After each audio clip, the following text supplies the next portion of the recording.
আসসালামু আলাইকুম আব্বু। ওয়ালাইকুম আসসালাম। তুমি আজকে তোমার দেখেছি আমি একজনের সালাম দিলা, বললা কি আসসালামু আলাইকুম। জি। এইভাবে সালামটা দেওয়া লাগবে হচ্ছে আসসালামু আলাইকুম রহমতুল্লাহি ওয়া বারাকাতুহু। তোমার সালাম দেওয়া আজকে হয়নি, তো এই সালামটা ভালো করে তোমার স্যারের তেনে আজকে শিখবা, শিখে এরকম একটা সালাম দিবা, ঠিক আছে বাবা? তো তোমার নামটা কি? আমার তো অনেক দিন ধরে তোমার সাথে আমার যোগাযোগ নাই, নামটা তুমি ভুলে গেছি। তোমার নামটা কি বলো? রাজ। এটার নামও তো আহমেদ রাজ। হ্যাঁ, তোমার এবার নামটা বলা হয়েছে। তো যাই হোক, তুমি এখন কোন স্কুলে পড়াশোনা করতেছো? আমি স্কুলে পড়তেছি শাইন ক্যাডেট স্কুল। কোন জায়গায় এটা?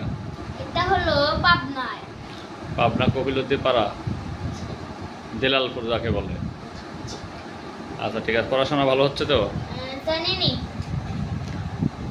এটাও হয়নি, ইনশাল্লাহ আল্লাহর দোয়ায় ভালো হচ্ছে। ইনশাআল্লাহ আল্লাহ দোয়ায় ভালো হচ্ছে। হ্যাঁ, এরকম ভদ্রভাবে কথা বলতে হবে তো তোমার তো। তো যাই হোক, আজকে কি খাওয়া দাওয়া হয়েছে? জি। আলহামদুলিল্লাহ। ঈদ ঈদ করেছো কোনে? গ্রামের বাড়িতে গেছিলা? গ্রামের বাড়িতে গেছিলাম ঈদ করতে। জি। ওখানে যে গরমের গরম, খামসাইতে রক্ত বার করে দিয়েছে না। তারপরে আবার আব্বুর সাথে চলে এসেছি শহরে। এখানে আসার পরে আর কোনো সমস্যা নাই না? না, ও, এখানে তো এসির ভিতরে আছো না? এসি না, ফ্যানের তলে আবার ঠান্ডা হাওয়া আসতেছে। এসি ছিল না? এসি দেখি তার একটু ঠান্ডা আসতেছে। বাড়ি সব কিছু খোলা, আবার ফ্যানের হাওয়াটা গরম, তার জন্য থাকতে পারিনি। দুটা ফ্যান লাগছে।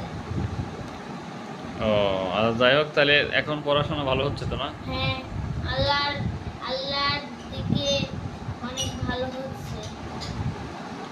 ও, আলহামদুলিল্লাহ, আল্লাহ ভালো ভালো পড়াশোনা করাচ্ছে, তাই তো? এবার রেজাল্টটা তাহলে ভালো করো না?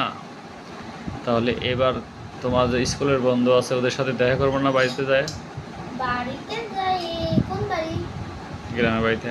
গ্রামের বাড়ি যাই গেছি, কিন্তু স্কুলে যাইনি। আমি যখনই যাই তখনই ছুটি থাকে। আচ্ছা ঠিক আছে, তাহলে ভালো থাকো, আল্লাহ হাফেজ।